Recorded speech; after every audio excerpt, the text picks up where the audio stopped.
Selamat petang, salam sejahtera. Apa kabar semua?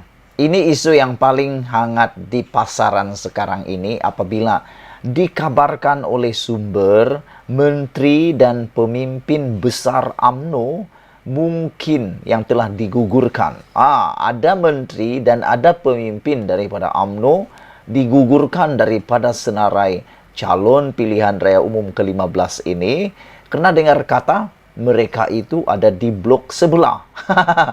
Dan yang lebih menggemparkan kita, dikatakan mungkin menteri dan pemimpin yang digugur ini akan bertanding di bawah panji-panji bendera PAS.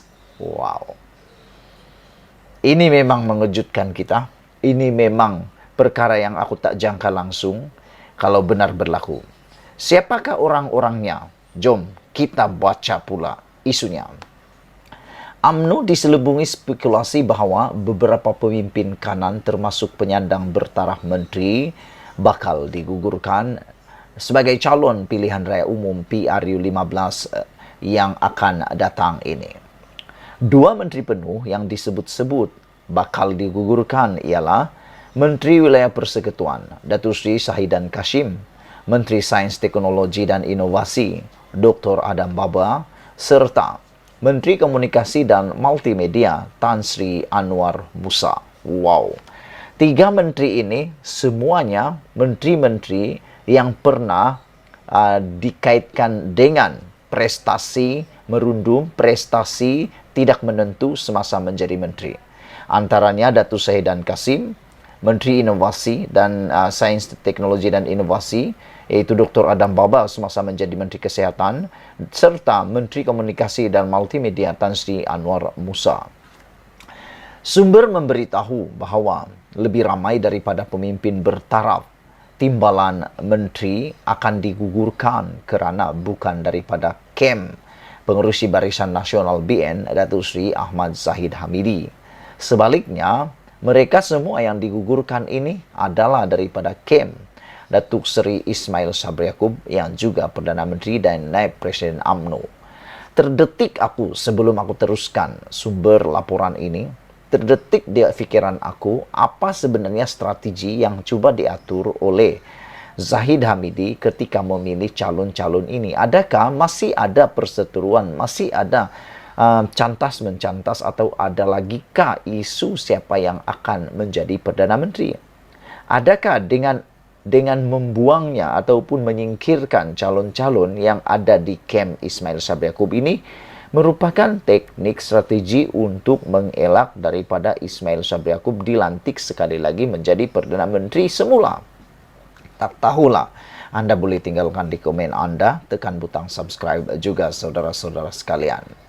Antara nama lain yang bakal diketepikan menjelang hari penamaan calon pada 5 November ini ialah Datuk Zahidi Zainul Abidin yang juga penyandang kerusi Parlimen Padang Besar Perlis. Sumber dalaman UMNO tidak menolak kemungkinan menteri, timbalan menteri dan penyandang kerusi yang tidak dicalonkan akan bertanding pada PRU itu nanti. Mereka tidak akan bertanding sebagai calon bebas, tetapi atas tiket PAS atau menyokong PN secara diam-diam katanya. Nah, kalau ini berlaku, apa yang akan menjadi terhadap UMNO?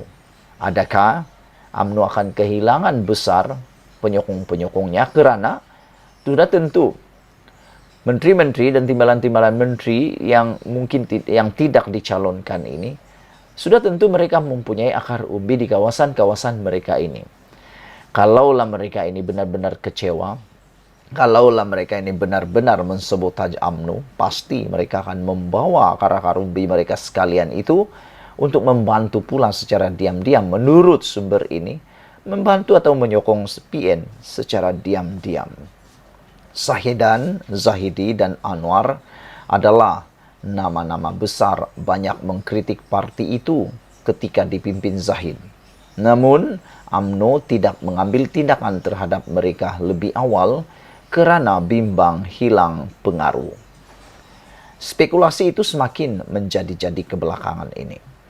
Menyusul amaran Zahid kepada pemimpin besar kepala dalam parti itu yang akhirnya akan menyadari bahwa semua yang mereka peroleh sebelum ini adalah kerana UMNO. Walaupun Zahid berdepan bangkangan dan cabaran terhadap kepimimpinannya sebagai sebahagian daripada politik berpuak-puak dalam UMNO, beliau kekal sebagai presiden parti yang bertanggungjawab meluluskan senarai calon PRU 15. Bahkan, hanya Zahid Hamidi yang boleh menyampaikan watika pelantikan sebagai calon PRU kepada semua calon-calon dalam Barisan Nasional dan khususnya UMNO. Untuk rekod, Zahid sebagai pengerusi BN adalah satu-satunya individu yang akan mengeluarkan watika pencalonan calon BN yang akan diserahkan kepada SPR. Selain daripada pemimpin yang disebut di atas, sumber itu berkata, seorang ketua Badan Perhubungan UMNO Negeri juga tidak akan dicalonkan dan ianya akan mengejutkan UMNO serta Barisan Nasional. Wow, ini paling mengejutkan kita apabila sumber itu mengatakan bahawa seorang ketua Badan Perhubungan UMNO Negeri, ketua Badan Perhubungan UMNO Negeri juga tidak akan dicalonkan dan ianya akan mengejutkan UMNO dan Barisan Nasional. Bagaimanapun, sumber berkata, keputusan itu mungkin berubah sehingga hari penamaan calon pada 5 November. Dan beberapa daripada mereka yang menghadapi tindakan mungkin masih boleh membuat pembelaan kes mereka sehingga pada waktu itu. Awal hari ini dilaporkan BN akan mendedahkan 222 calonnya untuk pemilihan November akan datang seawal esok. Jadi besok kita akan tunggu sepanjang hari siapakah calon-calon Barisan Nasional.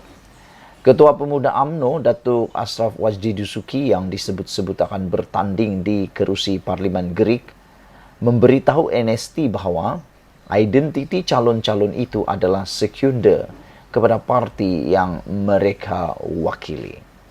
Itulah dia saudara, sebelum anda berpisah dengan saya, tinggalkan dahulu komen anda tentang isu kali ini.